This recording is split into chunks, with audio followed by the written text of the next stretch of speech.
Welcome to the Project Mom Podcast. I'm your host, Emily Gorey, mom of a sweet baby girl and an ever-evolving entrepreneur. On this show, we will explore the intersection of motherhood and entrepreneurship. We will share stories of moms just like you and me with the goal of fostering community and comfort in knowing that we are not alone in our experiences. Please take a moment to subscribe to the podcast wherever you listen to ensure you get all the updated episodes and releases.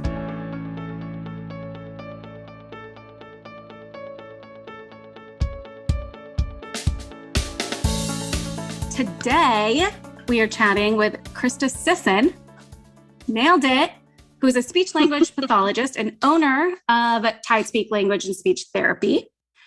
You're also a wife to an ER doctor, if I remember correctly. Is he still in the ER? He is a surgery resident, general surgery resident. Yes. Yes. A wonderful mom to wonderful baby boy H, who I want to hear all about because I miss him in all of his stories. And your two fur babies.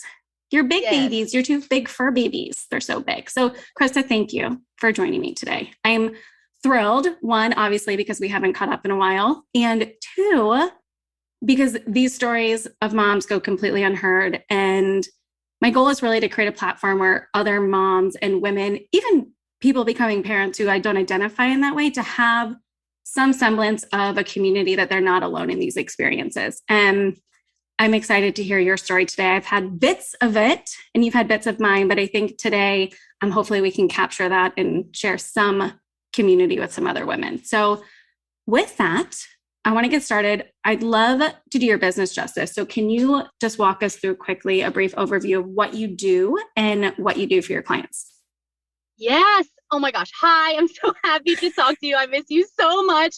You're probably going to cut out the first 30 minutes of us just like missing each other. So my business, which we will get into more, is TideSpeak Language and Speech Therapy. What do I do? Whew, there's a lot. So I specialize in parent education, feeding, and sensory for communication. So I provide services in homes. My passion area is sensory-based everything. We all have senses. We all move our bodies. Sensory is a passion, which kind of led me into feeding and also led me into autism. So love everything about autism. I love neurodiversity. I love moving forward with it. There's a big neurodiversity movement. If anyone doesn't know about it, sorry, my Apple Watch. If anyone doesn't know about the neurodiversity movement, please come at me. Let's talk about it. So yeah, and what I do for my clients is some days all the things and some days nothing. So, my ultimate goal is to give parents the support they need with their child, disability, not disability. Because I'm a speech language pathologist, I usually get language delay or language quote disorders or some kind of languagey communication thing. But my overall goal is to support parents so that they can support their loved ones. And by parents, in my book, I know you kind of mentioned this, parent is anyone. Parent is anyone that has a child in their home or that's supporting a home. I was in the classroom for a little while. I always have said my kids, and some people are like, how many kids do you have? And I'm like, well, which kids? My speech kids, my classroom, my real kids? A lot. Yeah. So anyway, supporting parents, because I basically tell them, like, I'm not moving in with you, so I have to give you the strategies to support these other humans you're with. So long-winded, but that's all the kind of things I do. I love that. And so we're also going to touch on to kind of your personal journey in lending itself to becoming owner of TideSpeak, but also becoming a mom and this like parenthood process. It's not an easy transition. So can you give us just a little bit of background on how long you've been with your husband, how old H is, when TideSpeak became a thing for you? Pre-H, post-baby H, what does that journey look like? Yeah. Oh my gosh. Let me try to like synthesize into small amount. So I met my husband as I was finishing up my undergraduate year in college. So I was student teaching and he was starting med school.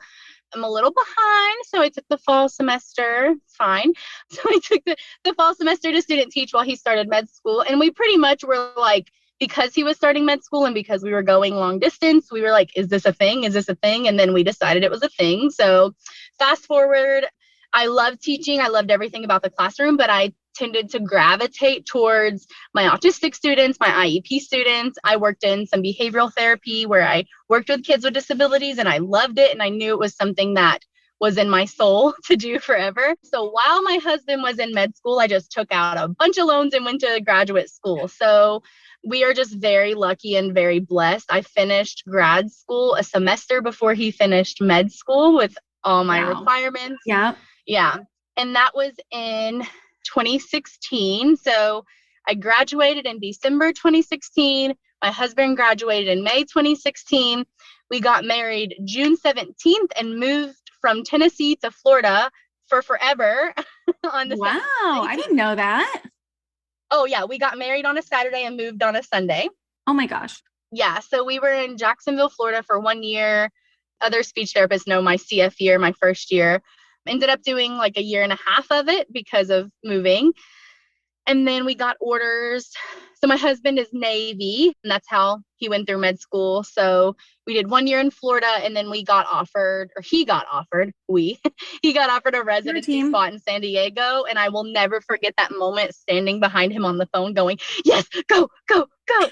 So we moved to San Diego. The rest is history. So I don't know, life kind of did its thing. I worked at a private clinic, did some early intervention here. And we had our 2 dogs at that point, Halsey and Stark. Then Harrington came along, our little pride and joy. So he was born, and this kind of gets into tide speak too. Harrington was born in January 2020. So the day that I had my meeting with my employers about going back to work in March was the day the world shut down. So I took a tiny human with me to work to meet everyone, which sounds absurd now, right? Yeah. Looking back on it. Yeah. Yeah, I went to work for a meeting, and we were meeting about some other things, and everybody cuddled him. And then I go home and it was like, just kidding. Your job is completely changing. It's going to telehealth. So yeah. And you did that, right? For the first year, you did work through your current job. I worked at that job at the private therapy clinic. I continued until June. Okay. And it was time for us to go our separate ways. I mean, I had become a mom. A lot of things have changed, as we know. We will touch on those. Yeah, that'll be a fun one. But a lot of things had changed. And so TideSpeak was born in July of that year. But I did, through TideSpeak, work at a school while I built my private caseload. So I did as with typical Christa nature, as you know, I did a lot of things at one time. So. And I'm always amazed at how it works out so well for you. Because I personally cannot. Loosely works out well. It's happening. It works out well. You make it look good. You make it look good. Thank you.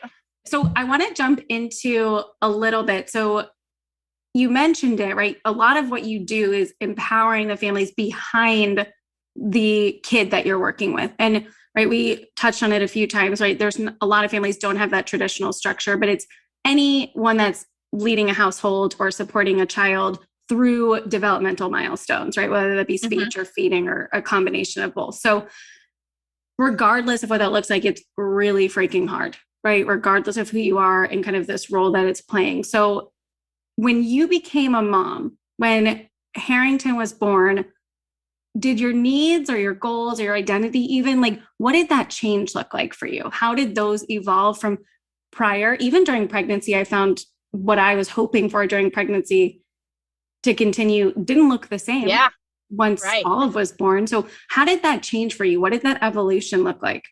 Yeah, that is the whole reason TideSpeak was born, and on my website and things. And I try to kind of keep this language. It's funny because I'm like, oh, look at Christa and her little baby business owner, Christa. But I just like typing my website and typing everything about TideSpeak. And one of the first sentences is TideSpeak was born out of love and passion. And that's like the only thing, I might cry. That's the only thing that it is. And that's all I felt like having a child in my arms. I remember I did not have a fun birth. As you know, it was really rough. That little booger got stuck. It was a whole thing. None of it was what I expected. Even from the beginning, I grew up in the South and surrounded by a lot of women and women having kids. I'm somewhere near the end of my friend group from home having kids. So I'm like, oh, they did it. We're good. We're good. You know, I was sick throughout my whole pregnancy. My body wasn't moving the way I wanted to. I was doing sensory communication then. So I'm like 8 months pregnant, climbing a rock wall, helping dysregulated kids, just trying to make this work. And it's funny because I hope people that I worked with will hear this, but even me pregnant, I was like, no, I'm not changing my caseload. I'm seeing these kids. I don't care if they kicked you yesterday. They're mine. They're my kids. I tried to keep my caseload even when I was pregnant. And looking back, I'm like, you crazy girl. Why did you do that? But I started to notice like my body was moving slower and I couldn't keep up and I was sick. And it just was not the beautiful, glowing pregnancy. And it didn't matter. You know, everyone tells you, you know, you look great. And looking back now, I'm like, oh, I look cute. I was kind of cute. Look at that belly. But in the moment, it was horrendous. Like I hated every moment of it, which is not what I expected. I mean, my husband and I are both one of 4 kids. We want a house full. We love kids. I work with kids. He loves kids. But me having that experience is not ideal. So it wasn't what you expected it to be, this pregnancy journey. Did you find that you were hard on yourself for that? Like, was there a part of you that was like, why isn't this the way that I expected it to be? Like this like shiny picture that was like portrayed to me like every which way. Was there any level of disappointment for you? Oh my gosh, yes. Part of it, you know, I was so busy working, and that's something too. I feel like my husband and I both being kind of medical field professionals struggle with this, like the tunnel vision, like, and I can talk about that more later being a mom, but I'm like, no, I'm getting my work done. I'm doing my thing. I'm very hardworking. So yeah, it was disappointing when my body wouldn't move the way I wanted it to. I wanted to exercise more when I was pregnant, but it was working and I was tired. Like I joke that I took 3 baths a day, but I took at least 2 baths a day, like at least. Because I'm like I'm a water person, a water lover. And that was the only way I felt calm was being in the bath. And same following pregnancy. So yeah, it was, I don't want to say it was all disappointing, but none of it was what I thought it would be. And I remember having this child and texting my friends in the middle of the night being like, what the hell? Why have none of you told me this? Because like, what the heck? Yeah. Well, I remember, I think it was like early on after Olive was born, I texted you. I was like, what do I do? I feel so alone. Like, And I think you sent me your husband's like phone number and you're like, text him if you need anything. So I was like, what do I do? Do I take her to the urgent care? It's closed. Do I take her to the emergency room? Nobody tells me what to do. No one's calling me back from the nurse line. It's like, I'm sorry, what? What now? Yeah. She's crying. She's hasn't pooped for 4 days and clearly uncomfortable. It's just like, you don't realize some of these things until you're in the thick of it and you're like, nobody told me this. I want to jump back a little bit to your progression with after Harrington was born. So you did a couple of months, and I know, granted, it's in the middle of a pandemic. Things are looking very strange for everybody in terms of expectation. When did you realize that working in that type of environment or for somebody else wasn't for you? Probably a couple weeks after being back. Again, very hardworking. So I came in like guns blazing, for lack of a better term. We're going to telehealth. I'm here for you. I got it. This baby's in a sling. My husband, mind you, is a surgery resident. So he is like off into the beyond. My mom is gone. So of course, like, you know, when I moved to San Diego, it was my first job here. So my friends are also my coworkers, which adds a whole other layer. We'll talk about how that relates to my self-care nowadays. But that's all I had was that work community. You know, like those are the people I went out with, I hung out with, aunts and uncles of my kid. And some of them are still there. But coming back, everyone was extremely supportive. I wasn't the only one in my place of employment with kids, but on my team specifically, was I the only one with a child? The only one with a newborn for sure. And so I came in like ready to go. I'm like, let me help set up this telehealth stuff. I'll do whatever you need. I don't have a caseload. I'm trying to come back. I'll do it all. And so I did. And I came back like right off of that, did everything with a baby. That child lived in a swing for his first few months of life. It was great in the moment. Looking back, I'm like, whew, that was a mess. But in the moment, it was empowering because I think I latched onto that so much. And so many people are like, oh, you're back, thank God. And I'm like, That's right. That's the girl I was before this baby. I'm back. And then eventually it was like, this is not okay. This is not okay. And like, you shouldn't let me let this be okay because I don't know any better. I'm just a little baby new mom.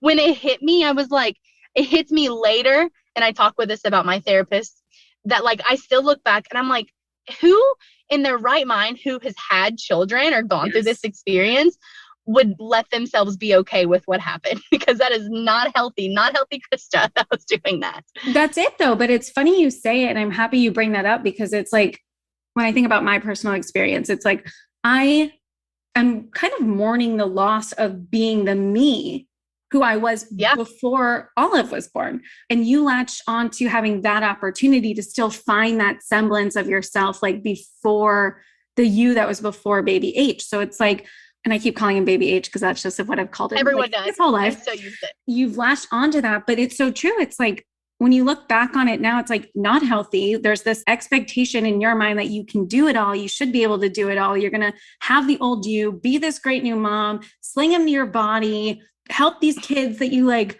been looking after and helping for who knows how long prior to that. And it's like, if we just took a breath now that you have, you can look back and you can say, whoa, maybe I needed to take a breath there. And I needed somebody else to say, it's okay to take a breath. Yeah. And I think, to be fair, there were people who were saying, take a breath, but it didn't resonate with me because there was no one. I mean, as we all know, no one is ever going to be in our exact situation, but there wasn't a single new mom that I was friends with at the time that had this full-time, that had the job I had. I mean, we still talk about this today. Those of us were there. It's its own culture, the way we worked together so closely in that therapy culture that we were in, because it was so different and we were literally sweating, pee, all the things on us all the time. If there had been someone in my same situation that had told me to like, hey, let's slow down, I've been there, maybe I would have. But the people that were telling me, it wasn't happening. And the other people who were telling me, the one telling me to slow down, I'm like, oh, you can't relate. And the ones telling me to keep up should have been the ones to tell me to slow down, if that makes sense. The leadership should have, me as a leader now, I recognize that in my company. If I have an employee that is doing that after having a new baby, I'm going to sit down and be like, you need something. I don't know what it is, but this is off your plate, period. Like, instead of adding more. Yeah, absolutely. I think while, to your point, we don't have, I don't mean just you and me, I just mean women in general don't have similar or the exact same experiences. The thread that's weaving through the story that you're sharing with me right now is so similar to my own, in the sense of like, I actually was on the polar opposite of things. I shut down afterwards. I was no longer working. I decided that wasn't a thing I was going to try and add in, but I didn't know how to really do much. Like, there were days where I would just sit on the floor and cry while she was like sitting there, which is a common thing I'm hearing. But at the same time, I had people around me, family, my sister just had a baby not that long after me, going through a very similar experience. We're like, it's okay that this is hard. They're like, it's okay if this isn't easy, if you're not okay. I'm like, who the F do you think you are? Of course I'm okay. What makes me not look okay? And I wasn't hearing it. I've always been okay, you crazies, right?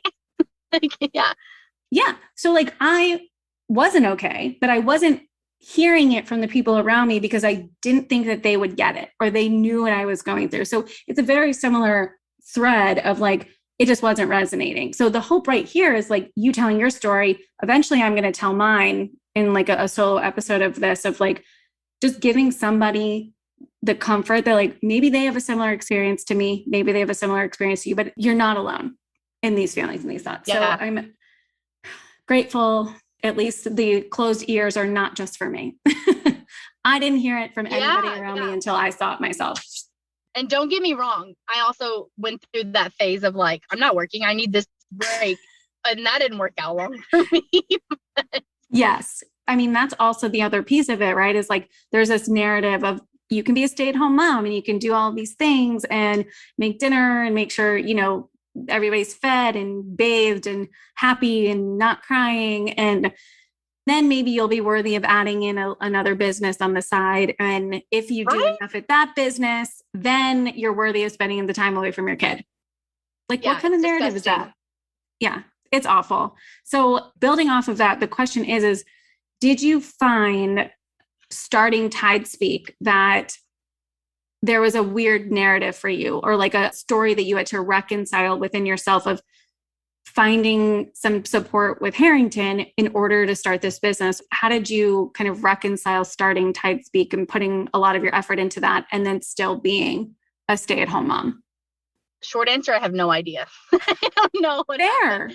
But I remember like crying, and those of you that know me, I'm not even a crier, crying to my husband. Like, I would get out of a meeting where things were turned around, my words were turned around, and I remember I would look at my husband and be like, can I please quit? Can I please quit? Can I please quit? And he's like, I mean, it's not up to him, obviously. Like, here's my woman power thing. Yeah. But like, are we okay? I need to quit. Like, can we agree? It's more like, can we agree that I need to quit? Can we please agree that I need to quit? Yeah. And then finally, it was his birthday, poor thing. And I was like, I was done. And I was like, I really just want to quit. And I had taken a private practice 1-week course that I saw on Facebook. Shout out to Jenna Castro Casbon. She's amazing. She's the Start Your Private Practice program. She's like my savior, I feel like. Love it. But I was like, this is expensive and lawyer fees are expensive, but like, can I please quit? So my first step was, my husband's like, all right, we can do it. Financially, we can do it. Just quit. You know, at that point he was done too. So on his birthday, June 5th, I quit. I sent my resignation letter. And then of course, as soon as I sent my resignation letter, no one thought it was going to happen. Like, of course you won't quit. And so then the phone calls started flooding in, but that was like my final straw of all the other things. So then, you know, I was kind of not scrambling, but I was like, as an SLP, we're very fortunate and blessed that we can take a job anywhere. So I was like, I'll find the job. Don't worry about it. And then I ended up, because of Jenna's course and learning what I did, starting Tide Speak. And it was like the company formed out of love and passion. I should add rage to that. Like, I feel like I am such a rage motivated person sometimes that all my effort, because I'm like, I'm done with it. I'm done with it. And I went from being the therapist who was like, try this at home with your kid, to I literally laugh at that girl now that I'm a mom. And I'm like, you don't have time to try that at home. Your kid's tantruming 20 out of 24 hours a day. Like, why did I tell you to do that? So anyways, imposter syndrome was real. Like, who am I to start this private practice? I've only been an SLP for like a few years. Who am I to do this? I don't know what I'm doing, but I was so wrong. But getting over the imposter syndrome was the biggest thing. Like, I am able to do this. I am titled. And being a mom has actually made me a phenomenally better clinician because I get it. I can honestly say, like, when someone's kid is having a hard time with them, I can say, whew, you should see my kid in a group setting. I just said that today to a parent. They're like, oh, they do everything with you. I'm like, yeah, but my kid doesn't. Wait till my kid comes to peer group and you will see that when I'm in the room, he's out. He's out of here. So sorry, I get very off track, but yes, no, it's true. So many things. A lot of what you bring to the table, women in general bring to the table, is this ability to be moms, and to manage a kid, manage a household is not easy. So I think that there's a lot of culture out there right now that's like being the expert on everything. And how do you show up in a way where it's like, this is my experience and I'm an expert in my experience, and I will share that with people who find value in that. And it is that imposter syndrome that it's like, do I deserve to have a seat at the table? The answer is hell yeah, you do. So how did you get over that? Was it just a daily reminder that you are a badass and that you can do this? Or was there anything in particular? Maybe it's a self-care piece of the puzzle. Like, how did you get to the point where you're like, I'm just going to rip the Band-Aid. I'm going to do this. Maybe it was your rage. I'm not sure.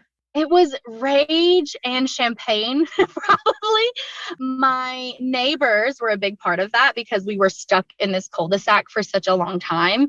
Yeah. And I was kind of like, hey, casually, I'm going to quit this job. And they were like, do it, do it. I mean, they were amazing. Like, we were like their own little COVID quarantine. And they are how I survived, like literally how I even survived. They're behind Tide Speak because they had toddlers and I had a newborn, and they were like, oh, give me the newborn. We want cuddles, take the toddlers. And so naturally, because I just love doing this, I started doing activities with them, and they were like, you should make this a thing. Why isn't this a business? I was like, oh, I thought about starting a business, and they're like, go for it. So literally drank a glass of champagne and then made my first Instagram post with them in the room as Tide Speak. I love that. Yeah. And they were other moms. They're moms, so they got it. And that was the first time that I had, I work with parents, so it's not like I'm out of the loop on mom culture, but they were the first ones that were like, just wait, my friend. And, my friends from home said the same thing too, but it's different when someone busts into your house or like comes and sits in your hot tub and is like, you're crazy like us yet, Yeah. So that was a huge piece of it. And then I don't know what kept me going is just like the success I had with my first few clients, or like the clients I met. I still have a client. He is my baby. He is my pride and joy. Like besides for my own kid, parents showed up randomly to a peer activity, and he came and he sat in my lap. And I have been able to be there for his transition to kindergarten. And he is just still like, I look forward to seeing him every Tuesday. I'm like, I got to make it to Tuesday to see him. And his family is phenomenal and he's phenomenal. So it's like the families that are constantly like, they know when I've had a hard week, they know my schedule is crazy, and they are so forgiving. Like my families that I treat are amazing because I'm like, oh my God, sorry, I couldn't get out the door. I had a clingy kid. And they're like, you're fine. Mine's clingy today too. Come get them, Yeah. Yeah. You mentioned a lot too. Like, I mean, the families that you work with are supportive in this endeavor that you have. The women that you surrounded yourself with or were lucky or blessed to surround yourself with during the pandemic were a big part of your support team. What does support look like now for you? So it doesn't look like baby H is in the car with you right now. So what does the support look like for you when you go into these like one-on-one with families and your clients? So this was the bombshell I was saving for you. So we did the daycare thing, right? It's great. We had a phenomenal, I'm still involved with the school that he went to daycare at. They're amazing. They also were part of my door opening because I literally walked in one day and was like, hi, I just started a speech private practice. Do you have anyone screening your kids? And they immediately were like, no, come on in. So now I have this working relationship with this school. But he was there and they were our first support system. They were phenomenal, amazing. The teachers, we still talk to the first teachers he had, and they still text and get pictures. So giving him off to loving caregivers was like one thing. And that worked for a while. But with my business, because of where my passion area is, and that I have a lot of school age or older individuals with autism, I really wanted extra school hours. And it's like really hard to have a husband who he's great, but his job is not dependable. He is dependable. Yes. But as a resident, he's still in training. He's under someone else's rules. And so for me as my business, I really wanted the flexibility to be on my own time because if I would love to see your family at 6:00 for this week, if that works for me, because I get it. Like I get that a meltdown is happening and I want to see what's happening so I can help. So I'm coming to dinner. Like I'm coming. Yeah. So all that being said, we put feelers out for a nanny and a nanny share. And we had spent all this time getting it ready. And then my mom in Tennessee was like, hey, I'll be your nanny. And we were like, we wish. And she was like, no, for real. Do you want me to quit my job and come be your nanny? And Grant and I were like, you better not be kidding. Because oh my God. So my mom moved in with us. Hello, surprise. Wait, that's amazing. Oh my gosh. I don't even I try not to tell people because it's so unfair. I know how unfair it is, but it's so amazing. But it wasn't something that you relied on or even really expected, right? It sounds like it was a complete shock to you. You're like, haha, funny joke, mom. Like, thanks for it was a complete shock. Yeah. We were like, you live in Tennessee. What are you going to do with the family? And she was like, I miss Harrington. I'm tired of crying every day. I'm coming out.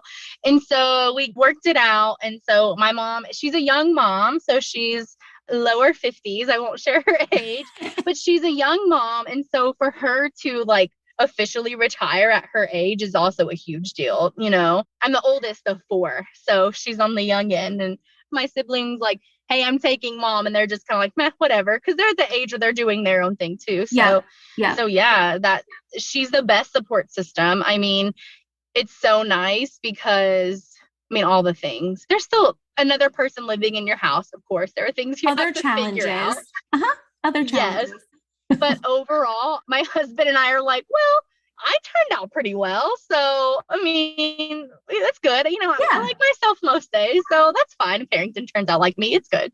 There you go. I love that mentality on things. That's perfect. So what would you say? Because not that many of us are blessed to have that flexibility to have a parent be a part of that support system. Like, what would you say to women who don't have that luxury? Is it find a loving daycare that you can? Like, what's your advice if we can't afford it? If we can't, it just doesn't work for us. Like balancing being an entrepreneur and balancing a kid, even just balancing a kid and like getting self-care in is a lot.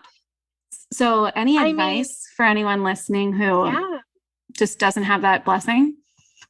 My mom being here is the savior. It's when she got here is when everything blew up and I'm even busier than I was before, but it's a beautiful busy, but I'm like, phew, I don't even know if she went out of town for a couple of days last week and I was like, everything's falling apart.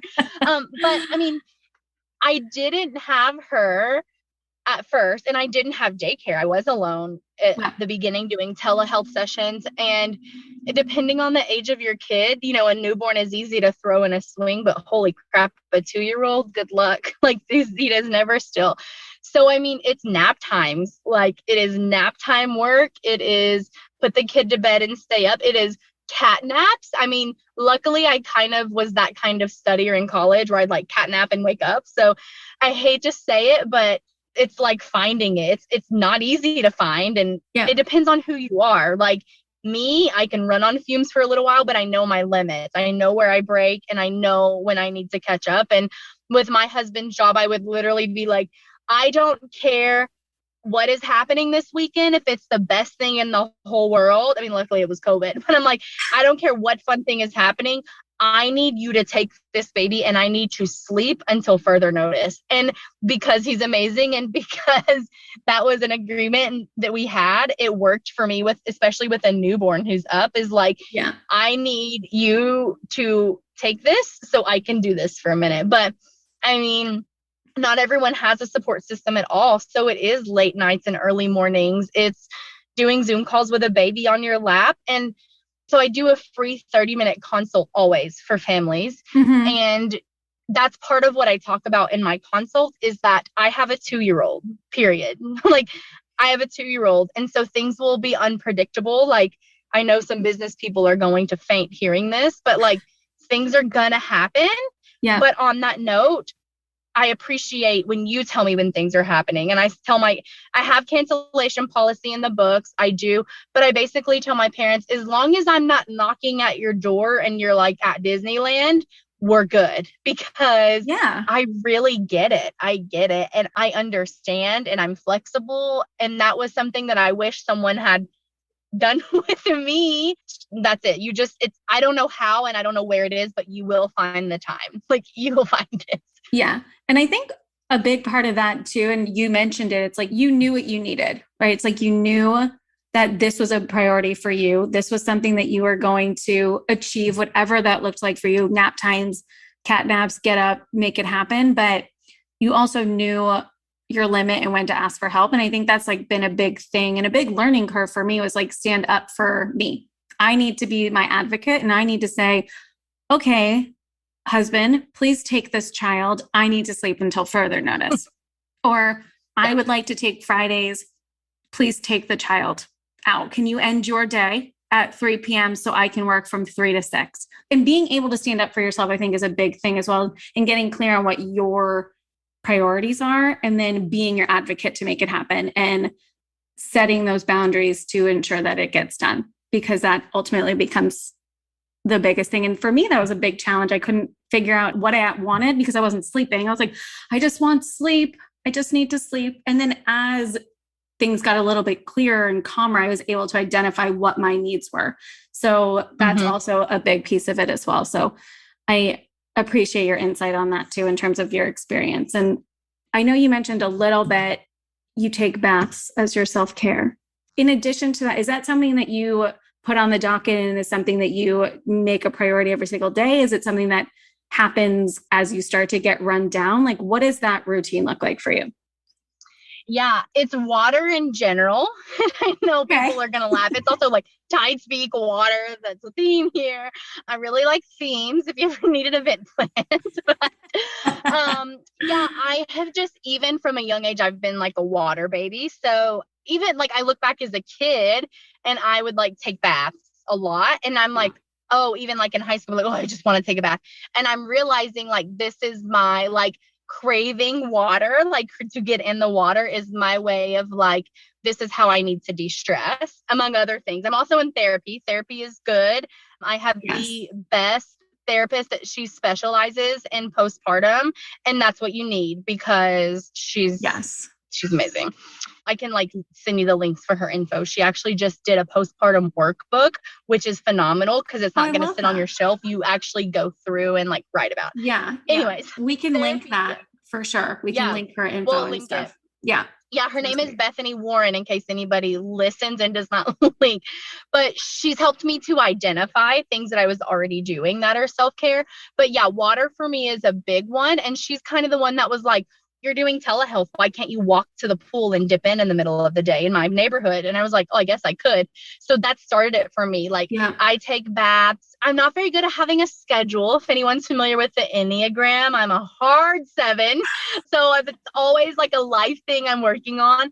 But walks and baths are my 2 big things. And I purposely throughout my day, even today, with a walk, I park farther away from clients' homes so that I walk and get sun. And then I will almost every morning still I take a bath. Like if I wake up, especially something's on my mind, I take a bath. So it's regimented, but it's not. If I have free time on the weekends, like we have a paddleboard, so I will be on the paddleboard at the bay when I have free time, or I will take Harrington on the paddleboard. He's also a water baby. I took surf lessons recently so that can be like just want to go sit on a surfboard in the middle of the water. I have no aspirations to actually surfing much. But I love that. Now, I love that you mentioned how your therapist helps you identify already what you're doing that gives you energy. Because I think sometimes we think like, we have to add in self-care and it has to be this like whole miraculous, like big thing. And we're probably already doing it. We're gravitating towards things that like make us happier or more comfortable or calmer. So if we can identify some of that, so we'll definitely link some of the workbooks and the resources that you mentioned with your therapist onto this podcast. You saying that just reminded me quickly that was my big realization as a mom, and my passion for the way I treat with families now is that exactly what you said. I identify what's happening and I try not to add. Like I try to be a bagless therapist. I'm not bringing a toy to teach your kid how to talk with it, so you have to go buy a new toy. I show up to your house like right now in leggings, a t-shirt, flip-flops, sunglasses on my head, because when I get there, we're going outside. Or when I get there, like I make these small tweaks because it can't be. I personally cannot handle anything added to my plate. I'm in my own physical therapy, which whole other episode. Postpartum. But like even that, like I have great physical therapists and I will link to them too. They are amazing. I told them first day, I'm not adding anything to my plate. So if you want me to do something, help me incorporate it in my day. And they're like, okay, let's go. When you're in a session, do this. When you're doing this. So I try to strive for that. Like you said, like I can't handle anything else on my plate. And like no mom that I know of is asking for that. I don't know of a single mom that's like, hello, can you please give me 100 things to do? Thank you. Goodbye.